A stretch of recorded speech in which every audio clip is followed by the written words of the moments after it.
Ilang taon nga po ba bago mamunga itong mangosteen? Magandang buhay sa lahat mga kagri. Welcome back sa ating channel. Shoutout sa bago at regular nating subscriber. Sasagutin ko po sa video ito sa miksi lamang na sandali. Tapusin nyo na ang frequently asked question, yung kalimitang tinatanong sa akin. Ilang taon mamunga itong mangosteen? Ito estimate na sa mga 15 years na.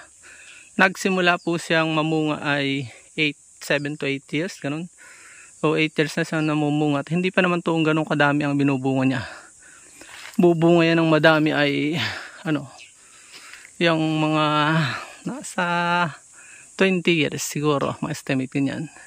Dahil palaki ng sanga niyan, ipaglaki ng sanga pag dami ng bunga. So ibang tatanong, ilang taon ba ang buhay niyan? Tumatagal po yan ng century, daan taon. Wag lang mababagyo. So bakit nga baga yung iba nagtatanong, Sir, Kuya Eric, bro, 20 years na yung akin, di pa nabunga. So, ang sagot po dyan ay depende sa variety. Pakita ko sa inyo yung aming ibang Ito pong variety ito, yung Davao variety, yung malalaki. So, talaga pong magtatagal kapag ang variety nyo nakuha yung native, yung maliliit. So, ang masakit nito, masaklap, sa pagbili nyo sa mga nursery, hindi naman sasabihin sa inyo ang totoo. Minsan hindi rin alam ng nursery, nagna-nursery dahil nagpupunla. Binibili din minsan nila yung punla, yung seedling, yung iba grafted. Hindi mo rin naman alam kung saan kinuha yung sayon, kung sa Davao variety o sa mga native. Kahit ganun pa man, ang bad news is may good news ako na alam ko, nararamdaman ko, nape-phase out na yung native. Kukunti na lang yung nagbebenta nito, nagpupunla at nagtatanim, sapagkat kitang-kita naman nga ang diferensya. Malalaki po itong bunga nitong Davao. Lahat naman ng variety ng Davao malalaki, malulusog ang katawan. Yun yung difference. Kaya yung iba pinipatay na nga siguro yung iba, kaya nawawala na. At yung iba ginagawa na lang punlaan at sa mother plant, sinudugtungan, ginagarap ng magagandang variety. Doon po sa mga lagi nag-i-inquire sa akin, pabili, pamanhin, ang likod po yung nag-focus sa vlogging to avoid dual function at conflict of interest na baka sabihin ng mga tao kaya ako nagbablog yung nagbebenta. Yun tupa, nagbebenta po talaga ako. Sama yun sa pagbablog. Pero yung the rest of the plants, at hindi ko na rin naman kayang asikasuhin yung packaging sa mga courier, sa mga mga tindahan ay mahirap na. So kaya hindi tayo nag-involve sa selling. Maganda yung may focus sa buhay at nang may nararating.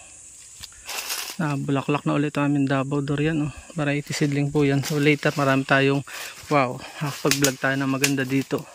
Dito ako nagbablog. Ang daming bulaklak. So dito ko naman nilibing si Shepa. Tanin naman ko ng Madre de Agua Tricantera. So yun po ang dahilan kaya magtatagal. Depende po sa management. Ang water management po nito, ang management po niyan ay nangangailangan ng tubig. Pagka matubig, kailangan po at kung walang tubig, tropical climate. Katulad dito sa amin, very tropical po yan. Maulan, mainit, hindi mainit, hindi maulan. So sakto lang. Kita nyo. Ang ganda. Kaya kahit walang dilig. At napansin ko kaya sabing matakaw siya sa tubig. Yung mga tabing pusali sa mga tiyahin ko ay madali siyang nagbubunga. Bukod po sa madaling magbunga ay mabunga. Yung matabing pusali, yung banggirahan sa amin.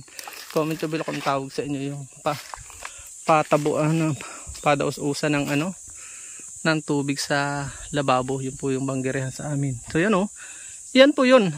Pagka tamad ka rin magtabas, ganyan at least once a year. Ganyan siya, sat-sat.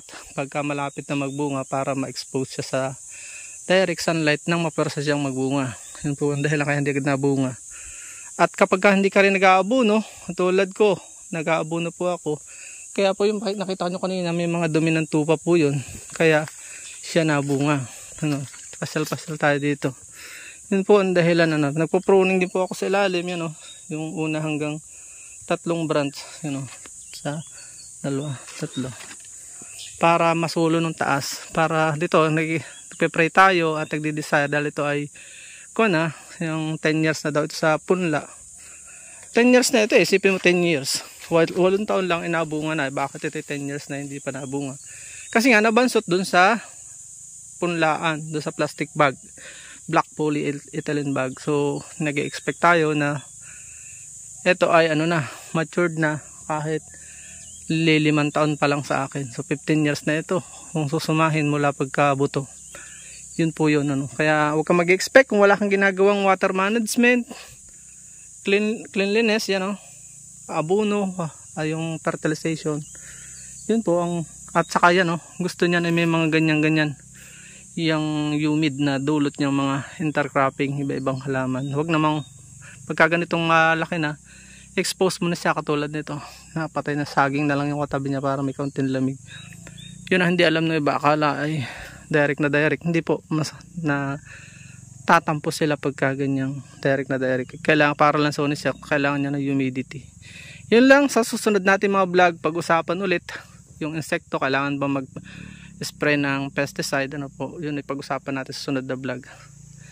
Ngayon po ay, bago tayo magtapos, gusto ko pong i-announce sa lahat, meron na tayong ebook doon sa mga gustong mag-avail ng mga vlogger na hindi kumita-kita at hindi makakuha ng maraming subscriber. Lahat ng sekreto sa 5 years experience ko nilagay ko na po doon. At ibinibenta ko po yan sa ating bansa ng 40 pesos lamang.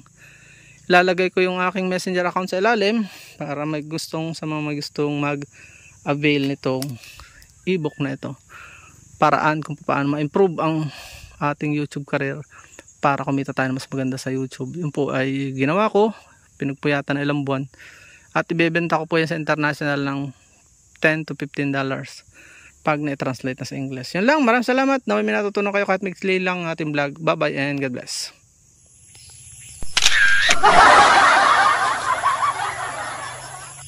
At dyan po nagtatapos ang ating munting vlog. Kung kayo po ay mahilig sa ganitong klaseng mga upload, ano po, at bago lang po kayo sa aming channel, huwag nyo pong kalimutang mag-subscribe. I-hit nyo na rin po yung notification bell para updated po kayo sa aming upcoming videos. Maraming salamat, bye bye and God bless.